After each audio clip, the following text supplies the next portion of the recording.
আসসালামু আলাইকুম আমার প্রিয় ভাই ও বোনেরা, আশা করি আপনারা সবাই ভালো আছেন। আপনাদের দোয়ায় আমিও ভালো আছি, আলহামদুলিল্লাহ। তো দেখুন, আমার এই চীনা হাঁসটা অসুস্থ হয়ে গেছে।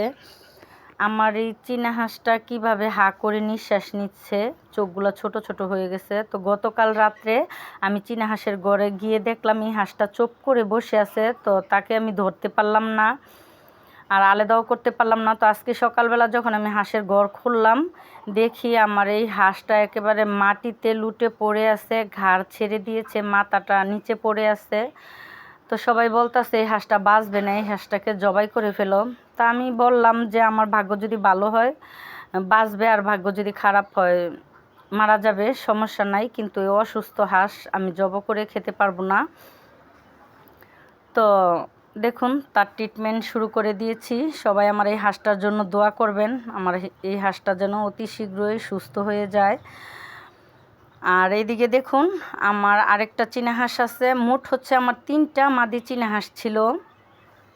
তো একটা মাদি চীনা হাঁস সাদা কুরবানি ঈদের 2 দিন আগে কুকুরে খেয়ে ফেলেছে, আর একটা তো অসুস্থ হয়ে আছে দেখলেন, আরেকটা হচ্ছে বাচ্চা নিয়ে বের হয়েছে দেখুন। তো 13টা ডিম দিয়ে আমি তাকে কুচো বসিয়েছিলাম, সে কিন্তু 12টা বাচ্চা নিয়ে বের হয়েছে। আর একটা খামারির মন কখন খারাপ হয় দেখুন, আমার এই বাচ্চাটার জন্য খুবই খারাপ লাগতেছে। একটা মাস এই ডিমটাতে তা দিয়েছে, বাচ্চাও হয়েছে, কিন্তু লাস্টের একটা দিন যদি শুধু একটা রাত যদি তা দিত, তাহলে এই বাচ্চাটা পৃথিবীর মুখ দেখতে পারতো।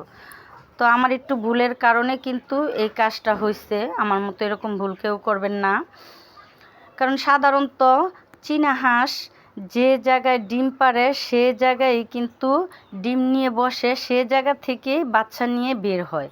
তাদেরকে হচ্ছে জায়গা যদি আমরা চেঞ্জ করে দেই, তাহলে কিন্তু ডিমে তা দিবে না, ডিম থেকে বাচ্চা ফুটাবে না, শুধু শুধু ডিমগুলো নষ্ট হবে। তো গতকাল রাত্রে যখন 12 পিস বাচ্চা বের হয়েছে, তখন আমার চীনা হাঁসটা হচ্ছে নিচে কোচো বসাইছিলাম।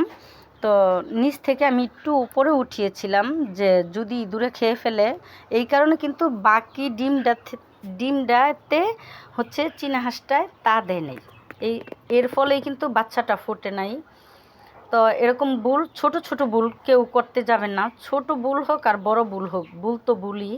কখনো চীনা হাঁসকে এই জায়গা থেকে ওই জায়গা করবেন না, ওই জায়গা থেকে ওই জায়গা করবেন না। তাদেরকে এক জায়গায় শান্তিতে আড়ালে ডিমে তা দিতে দিবেন। তো আমার এই বাচ্চাগুলোকে লাইসোবিট দিয়ে পানি দিয়ে দিয়েছি, আর হচ্ছে সোনালি স্টার্টার খাবারটা দিয়ে দিয়েছি। তো প্রচুর পরিমাণের গরম পড়েছে, এই গরমের মধ্যে আমি কিন্তু ফিড তেমন একটা খাওয়াবো না। এমনি তো আমি বাচ্চা হোক আর বড় চীনা হাঁস হোক, আমি কিন্তু ফিড তেমন একটা খাওয়াই না, কারণ ফিড খাওয়ালে দেখা যায় এই হাঁসগুলা স্টক করে মারা যাওয়ার সম্ভাবনা আছে। তো আমি হচ্ছে গমের ভুসির সাথে হালকা কিছু ফিড দিয়ে কিন্তু খাওয়াই। তো সবাই আমার এই হাঁসগুলোর জন্য, হাঁসের বাচ্চাগুলোর জন্য দোয়া করবেন, মাশাল্লাহ বলবেন। এদিকে দেখুন, আমার অসুস্থ চীনা হাঁসটা নিজে নিজে খেতে পারে না, যখন আমি খাওয়াই তখন হচ্ছে ঘাড় একেবারে হচ্ছে ছেড়ে দেয়, মানে তখন আমার মনে হয় যে হাঁসটা মারা যাচ্ছে। ওই হাঁসটাই আবার দেখুন ডিম দিয়েছে আজকে, মাশাল্লাহ। তো সবাই আমার এই হাঁসটার জন্য দোয়া করবেন।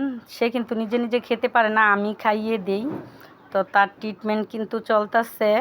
পরবর্তীতে আমি আপনাদেরকে দেখাবো আমার এই হাঁসটা সুস্থ হলে যে আমি হচ্ছে কোন ওষুধ ব্যবহার করেছি। তা আজ এ পর্যন্তই, ভালো থাকবেন, সুস্থ থাকবেন, আল্লাহ হাফেজ।